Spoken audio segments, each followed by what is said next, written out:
Paano kung sabihin ko sa'yo na may isla sa Bali na hindi inilibing ang mga patay? Ay nako. Mga pare, mukhang nakakita tayo ng buto ng tao. Isang misteryosong isla na iniiwasan pati ng mga lokal dahil may kakaiba rito. And sabay-sabay tayong maglalakbay sa isang adventure na hindi malilimutan. Ito ang Skull Island. Isa sa mga pinaka nakakatakot na lugar sa buong mundo.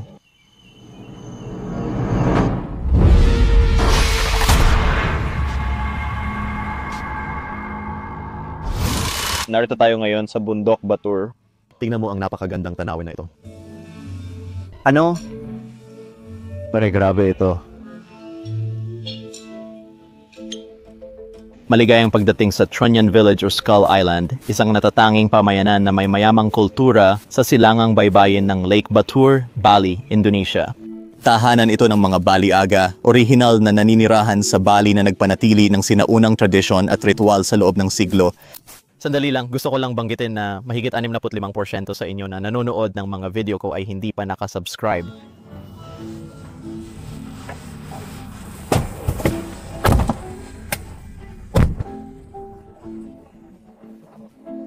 Lahat ng pagkain ko. Nanginginig na ang tiyan ko ngayon. Pero malapit na tayo sa pantalan. Bagay mula sa libingan. Pagbalik nila, naaksidente sila sa sasakyan. Kaya ang aral dito, huwag kukuha ng anuman mula sa alamat. Pare, dapat common sense na yon. Oo, ako at si Steve, hindi namin ginagawa yon. Wala kaming naamoy mula sa bangkay kasi sabi ng alamat, nasa tabi ng bangkay ang malaking puno. Yan ay alamat na puno. Sige, ano nga ba tawag doon? Ugwang liapaya. Napakabango talaga. Amoy? Amoy. Dahil sobrang bango nito, halos hindi mo maamoy ang bangkay. Oo, kaya yun ang alamat. Kaya alamat lang yun. And pagkatapos ay naging ganito, 1,000 taon na ang alamat tungkol doon. Ayon sa alamat, si Haring Solo ng Surakarta sa Java ay may 4 na anak na nahumaling sa isang mabangong halimuyak. Naglakbay ang panganay patungong Bali at natuklasan ang baryong nakasentro sa punong may kaakit-akit na halimuyak. Dahil sa punong ito, naitatag ang Tarumenian na baryo. Pwede nating sabihin yon, pwede nating tanungin si Kuya, oo. Sige, ayos yan. Kung swerte ka, makakakuha ka ng maliit na bangkay doon. Baka siya na yon, baka ngayon na, ay grabe. Oo, kinakabahan akong makakita ng bangkay, mga tol. Ayos lang ako. Hindi ko alam paano magre-react pag personal na. Oo, ako rin, Steve. Hindi pa ako nakakakita ng bangkay sa buong buhay ko. Oo, pero sa ngayon parang naiilang ako. nailang. Oo. Hindi pa ako nakakakita ng bangkay. Gusto mo bang bumalik? Hindi na natin magagawa ngayon. Wala nang balikan. Nandito na tayo.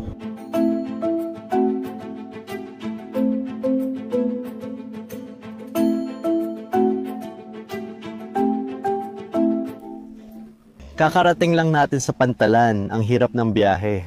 Mga 45 minuto bago kami nakarating dito mula sa kainan. O Kintamani. Nasaan na ba tayo ngayon? Nandito tayo ngayon sa Trunyan na baryo. Mga 45 minuto ang layo nito mula sa Kintamani. Pero ang Kintamani mismo ay mga 2 oras mula sa Ubud. Zaga. Siguro mga 3 oras mula sa Denpasar. Yan siya po nito po sa Trongyun ay nagpapakita ng kahangahangang tanawin ng lawa ng Batu, isang calderic na lawa na gawa ng aktibidad ng bulkan.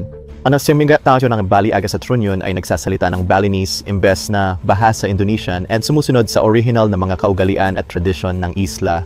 Di tulad ng ibang bahagi ng Bali na dominado ng Hinduismo at napanatili ang maraming paniniwalang hayopismo, lalo na sa libingang kaugalian. Gets ko. Kaya kung pupunta kayo rito, biyahe talaga ito para makarating sa isla ng Bungo, sakay tayo ng bangka, tama?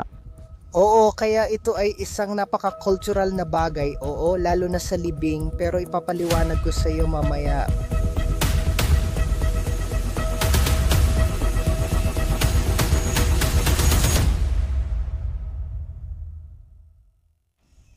Grabe, tayo lang ang nandito. Nang una kong marating ang isla, napakapayapa at tahimik, parang tumigil ang mundo.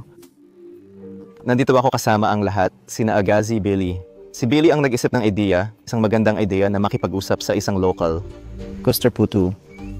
Yeah, kaya tatanungin namin siya ng ilang mga tanong ngayon. Gano'n nakatagal ang sementeryong ito? Daan-daang taon, libu-libong taon. At nandun ako, nakatayo sa bungad ng libingan. Mukhang parang hindi totoo. Isang pasukan na hindi ko pa nakita noon. Oo. Inaasahan kong mabaho ang amoy, parang amoy bulok na bangkay, pero hindi.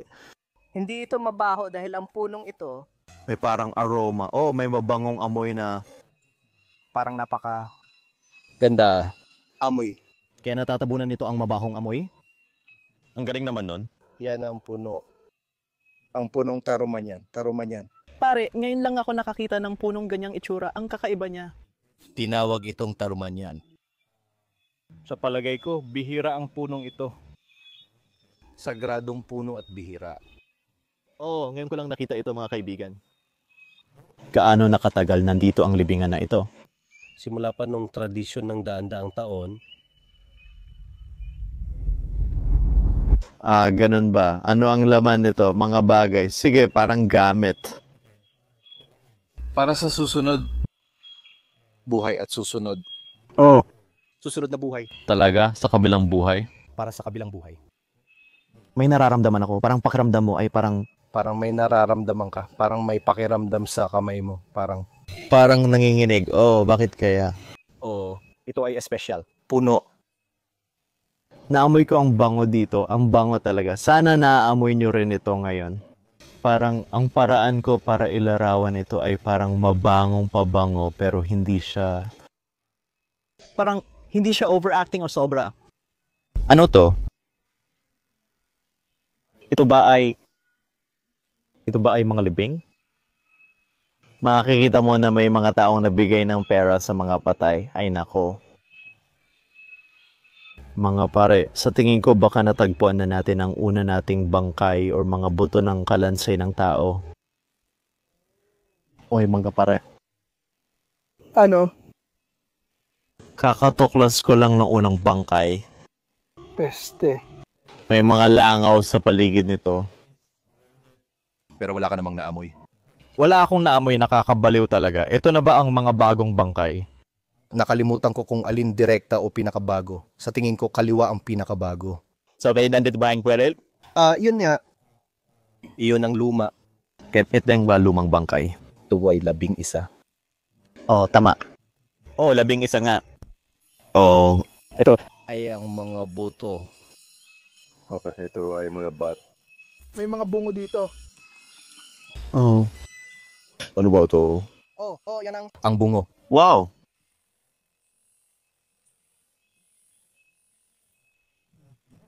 Bro, grabe yan. Grabe yan. Kahit sino. Nangangahas na hawakan ito. Sige pare, nariyan na yun. Ano? Hindi it kawalang ka lang. Ayos lang. Sinasabi mo lang na nagpapahintulot kang pumasok. Sige! Kailangan nating humingi ng permiso. Pwede mo rin itong sabihin sa Indonesian. Oh. Wow, yun ay totoong mga bungo. Talagang naguguluhan ako ngayon. Oh, hindi ako natatakot, pero totoong bungo yan, di ba? Tulad ng nakikita mo, kilala ang baryo na ito sa kakaibang paraan nila ng pag-aasikaso sa mga yumao. Iniiwan ang mga bangkay sa bukas na hangin, tinatawag na matasa, binalot sa puting tela at nakalitaw ang mukha. Pagkatapos nilalagay ang mga bangkay sa lupa sa strukturang kawayan na tinatawag na angpok sanji. Kahanga-hanga, walang kapansin-pansing amoy ng pagkabulok dahil sa puno ng tarumenyan na ang mabangong halimuyak ay nagpapawala ng amoy ng pagkabulok. Ang pangalan ng puno ay nangangahulugang mabangong puno at ito ay sentro sa mga tradisyon ng libing sa Nayon. Hanggang 11 lang ang pwedeng ilibing sa bukas na sementeryo sa isang pagkakataon. Yaong mga hindi kwalipikado para sa ritual na ito, tulad ng mga walang asawa, mga batang may gatas pa ang ngipin, o yaong mga namatay sa hindi natural na paraan, ay inilibing sa hiwalay na sementeryo. Nakabisita na ako sa maraming lugar sa mundo. Nakakita na ako ng mga kalansay ng tao noon, pero hindi kasing buo ng ganito. Nakarating na ako sa catacombs ng Paris, Pransya, at parang napunta rin sa isang abandonadong simbahan sa Italia. Nakakita ako ng libingan na may mga kalansay. Pero ito na siguro ang pinakawalang kapantay na natagpuan kong kalansay sa buong buhay ko ng pag-e-explore. Bago ba ang mga bungo na to o parang iba-iba sila, may luma? Lahat sila luma kaya matagal na itong nandito, siguro maraming taon na. Ito lang. Para lang sa ika-11 baitang.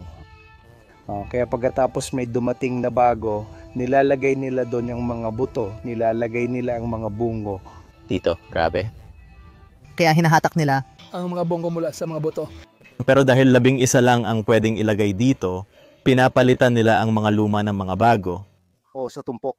Kumusta ang pakiramdam mo, Tol? Sa totoo lang, naguguluhan talaga ako. Unang beses mo ba itong makita? Oo, palagi ko itong nakikita sa shooting ng pelikula pero ngayon ito na talaga ang totoong bagay. Nakakita na ako ng ilan tulad ng mga kalansay ng tao noon sa paglipas ng mga taon pero wala pang ganito kabuo. At ang dami ng mga bunggo, siguro mahigit 100 pa, na talagang nakakabigla, isipin mo na bawat bungo ay isang tao nun. Ang mga bongo ay dating mga taong may sariling buhay, ngunit ngayon nakatambak na lang sila dito. Mga normal na tao. Oh. Yun ang bagay, may isa pang libingan na namatay ng hindi normal at mga sanggol. At bago magpakasal ang mga tao, hindi pa rin kasal, mga taong walang asawa. Ito ang mga walang asawa. Hindi, yung isa pa. Tama, maaari mo bang ipaliwanag ito, Billy? Katulad ng kung paano nila hinihiwalay ang mga bangkay dito base sa kung paano namatay ang isang tao. Sa tingin ko, base ito sa estado nila sa komunidad o sa pamilya. Alam ba nila kung paano sila namatay o kung kasal sila o hindi? Lahat ng ito, kasal man o hindi. Kung ito ay normal at mga taong kasal. Pagka ito, nandun ang mga walang asawa. Sige, saan? Hindi, isa pang bahagi ng isla ito. Sa kabila, kaya hindi natin magagawa. May mga kasal din doon pero ng mga kriminal. Hindi. Hindi likas ang pagkamatay o. At kapag may seremonya ng libing, hindi pinapayagan ang mga babae na narito. Dahil ito ay magiging ang dahilan ng kahirapan para sa kaluluwa na maging payapa. Sige. Kaya kapag libing, hindi sila pinapayagan dito. Sige. Kawili-wili. May punto naman. Kasi Siguro dahil sa emosyon nila sa isa't isa. Nahawakan mo ba yung mga bungo? hindi ko ginawa o alam. Pinag-iisipan ko pa kung gusto o dapat ko bang gawin. Igalang ko ang mabunggo. Oo.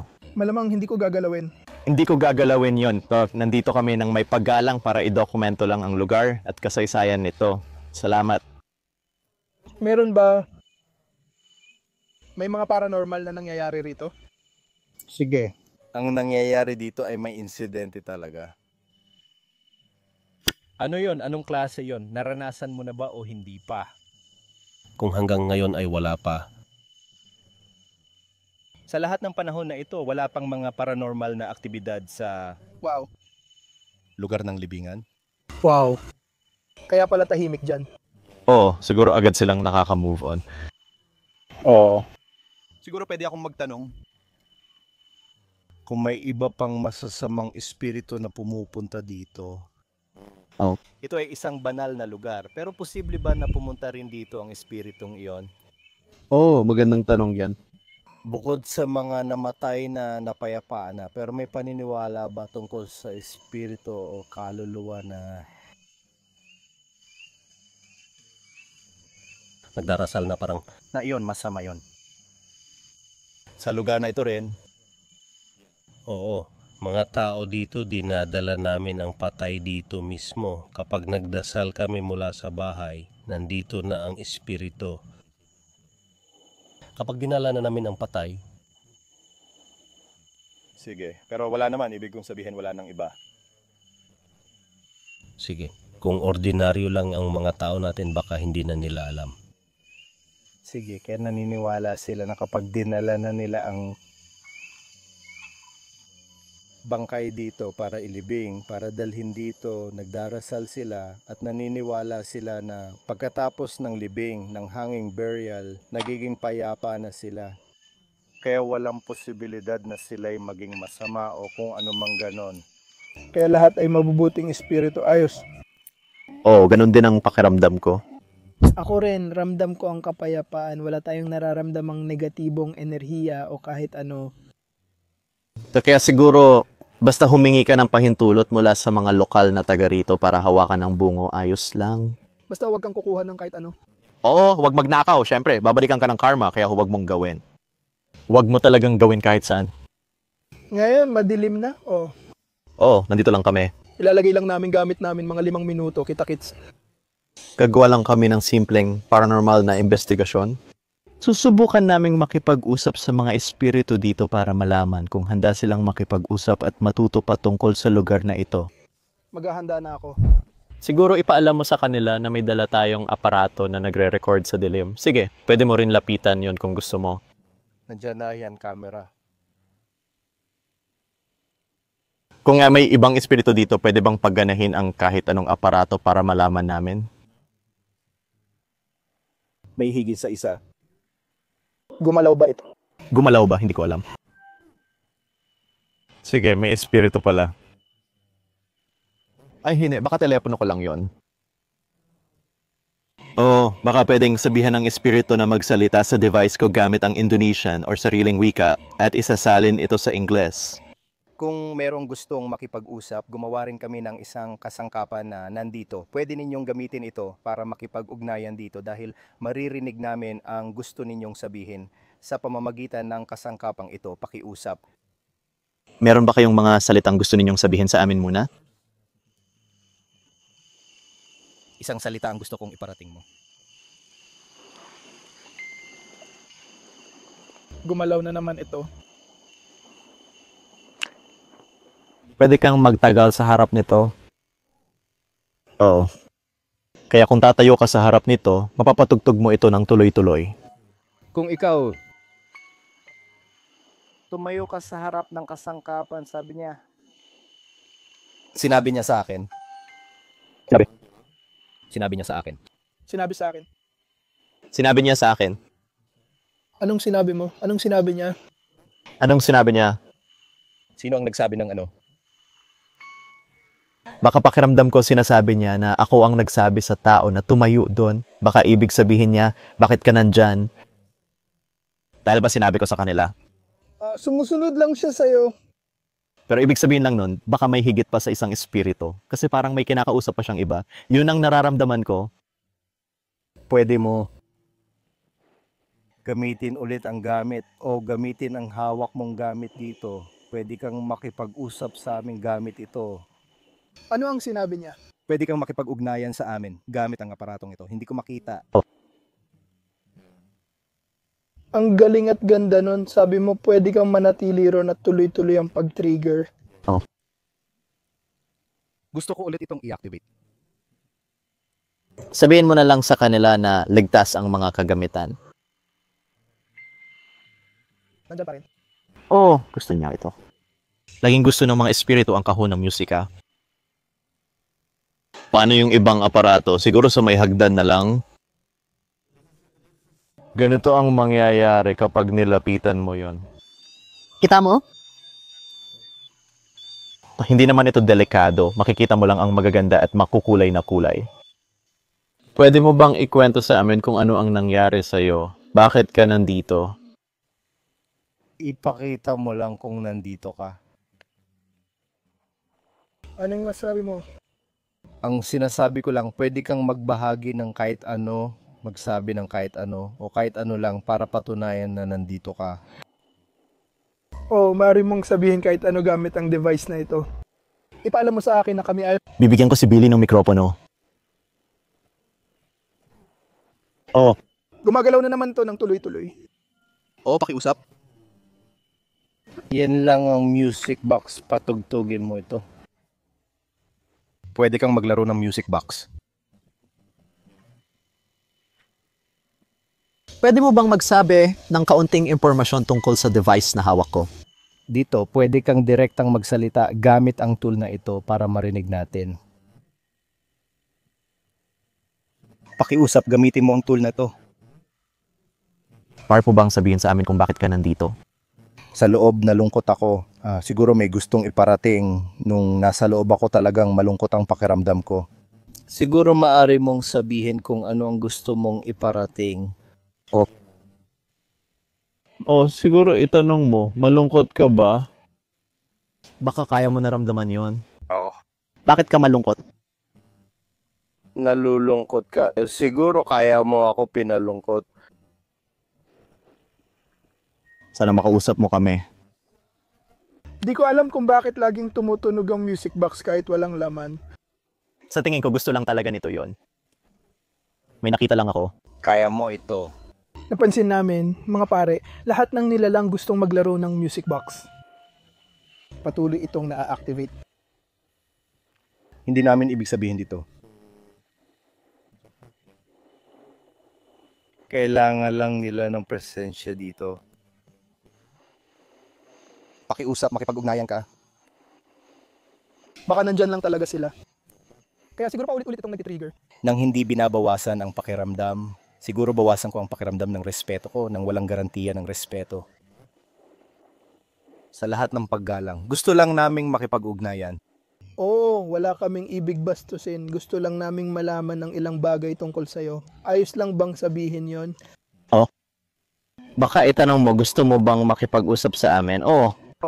Gusto mo Pakiusap, magsalita ka. patugtugin ng musika. Hindi ko alam kung oo ang ibig sabihin ng music box or nilalaro mo lang ito. Sige, kung gusto mong makipag-usap, maaari mong patugtugin ang music box. Kung gusto mong makipag-usap, maaari mong gamitin ang kasangkapang nandun. Sabi mo na sa music box, pwede kang makipag-ugnayan kay. Kung gusto nilang makipag-usap, oo, sige. Maghintay na lang tayo ng matiwasay. Baka tama ang local na wala talagang kakaibang nangyayari dito sa lugar na to. Sigurado akong marami sa mga espiritu dito ay payapa na. Oo, payapa na sila. Sila ay. Tahimik lang talaga. Oo.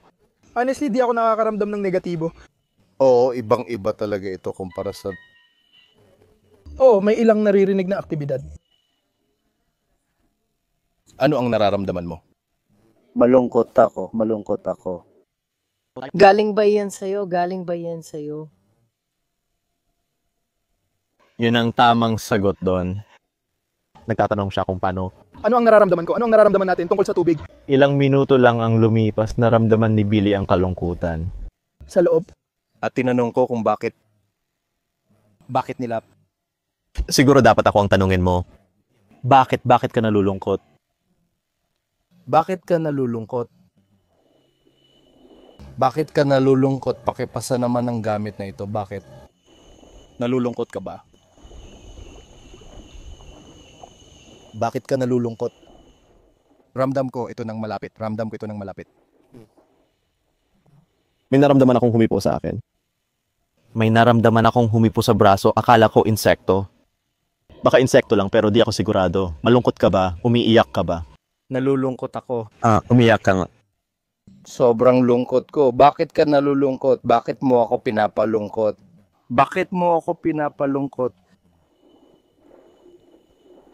Nalulungkot ka ba?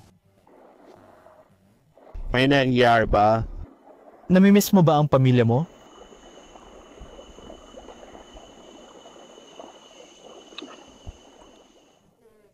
Bago mo pa nasabi yun, may humawak na sa'yo. Sabi ni Billy, may nararamdaman siyang malapit sa kanya. Paaring dumaan ito malapit sa akin o sa atin. Siguro. Naka-hoodie ako. Hindi ko naramdaman. Nang hindi nababawasan ang paggalang kung may gusto kang iparating. Pwede mong gamitin ang mga kagamitan sa website pati na ang music box. Buksan mo ang music box at pati na rin ang kasangkapang nandun na may pula. Malungkot ang kaibigan ko.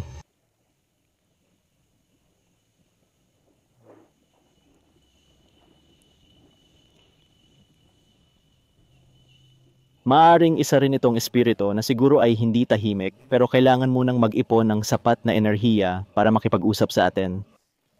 Siguro. Kaya siguro natatagalan din ang mga sagot pabalik. Hindi mo kailangang isalin yun. Kaya maghintay na lang tayo.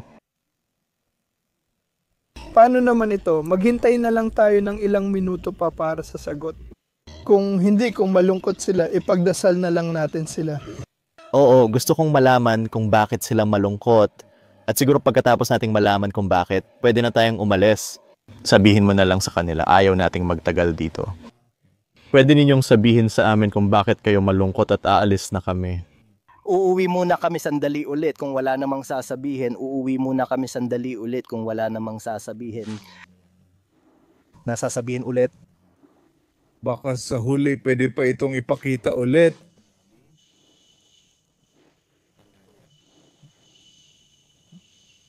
May naramdaman akong humawak sa akin. May naramdaman kang humawak sa'yo? Hindi ko alam kung hangin lang yon. Nanon kayo? May naramdaman akong humawak sa braso ko. Ngayon, hinahawakan mo. Sinabi ko na sa'yo yon. Huwag mong hawakan ang leeg mo. Sinabi ko sa'yo, wala talaga akong naramdaman nun. Baka buhok ko lang yun. Hindi ko rin alam. Sige, sa tingin mo ba dapat nating maghintay tayo ng isang sagot? Huling sagot na. Dito na lang tayo maghihintay. Gusto lang naming malaman kung bakit. Meron ba kaming pwedeng maitulong? Alam mo yon? Hintayin na lang natin. Baka nag-iipon lang ng sapat na enerhiya. O maghihintay muna tayo sandali.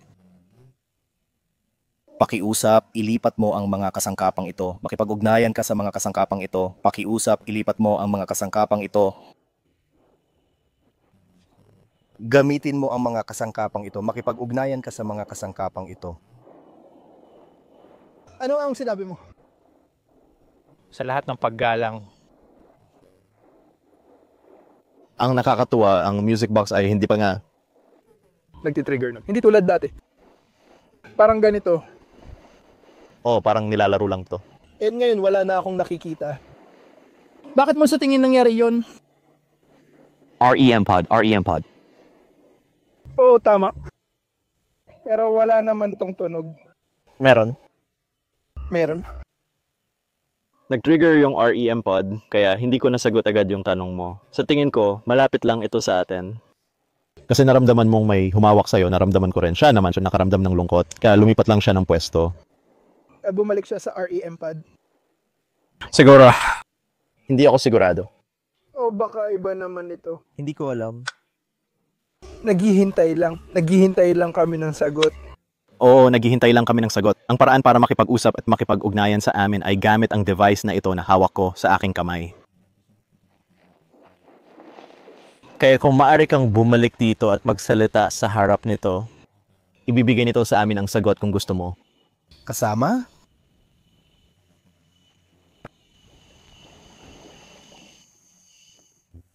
Gamit ang mga kasangkapang ito.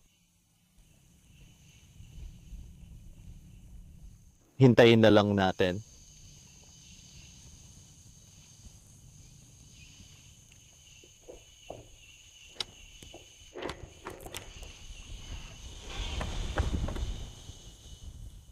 Sa tingin ko, may resulta tayong makukuha ngayong gabi. Siguro, astig kung makakita tayo ng ganon. Oh, hintayin natin. Pero pwede rin tayong mag-usap ng normal. Oo. Mga 5 minuto. Oo. Ano sa tingin mo? Sasabihin ko sana. Anong oras na? 7:30. Pito? Oh, iniisip ko rin yung tungkol sa bangka. Oh, madilim. Oh, baka delikado. Oh, naalala mo yung mataas. Malakas na hangin, oo. Alis na ba tayo? Oo. Tatapusin na natin ito mga pare. Naghihintay pa tayo ng huling sagot mula sa tagasalin na ito, pero hanggang ngayon wala pa rin. Padilim na.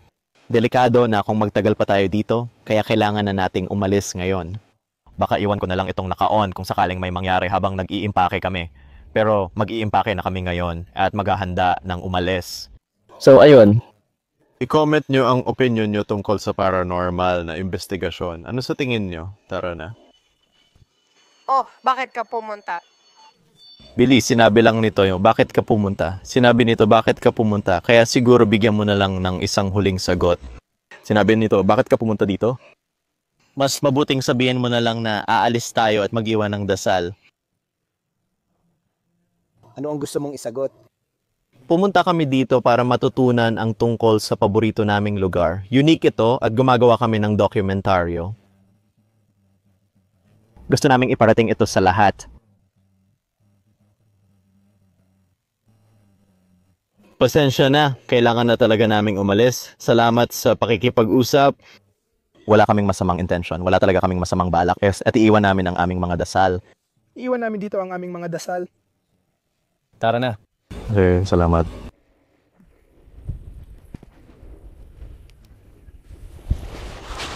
Kunin ang pangingisda sa gabi. Pasensya na kung istorbo, pero sana nag-i-enjoy pa rin kayo sa video. Mukhang wala namang masyadong nangyari sa paranormal investigation, di ba? Pero heto ang nakakabaliw na bagay na natuklasan ko habang ine-edit ko ang video.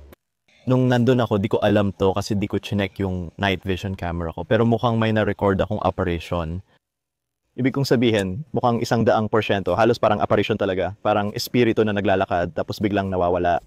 At ipapalabas ko itong clip na ito sa totoong oras para malaman ninyo na hindi ito inedit at walang kahit anong putol para ipakita at patunayan na totoo at legit ito.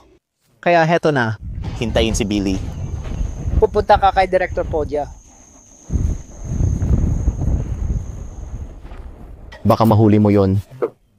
Narrate and back on the replay. Ilawan kita.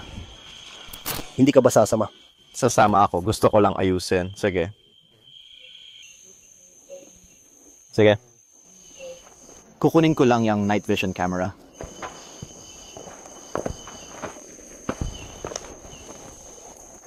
Pakiusog.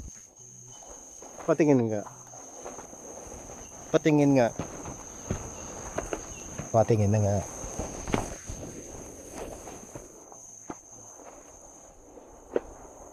Patingin nga. Sige. Salamat.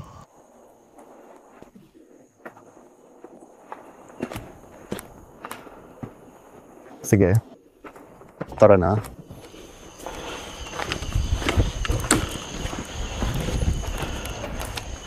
Bumalik na kami sa bangka, baka kasi natagalan kami masyado. Dahil sobrang dilim, ginamit ko ang flashlight para matulungan kaming mag-navigate sa tubig. Pakiusap, ilipat mo ang mga gamit na ito. Bago tayo umalis, may traditional na inuming vodka dito. Oo, vodka talaga ito. Hindi, ito ay isang Balinese arak. Ah, sige. Salamat mga pare, salamat. Wow, inumin ko lang ba ito ng diretso? Oo. Grabe. Hindi ako uminom, pero sige, gagawin ko to para sa Indonesia, Bali.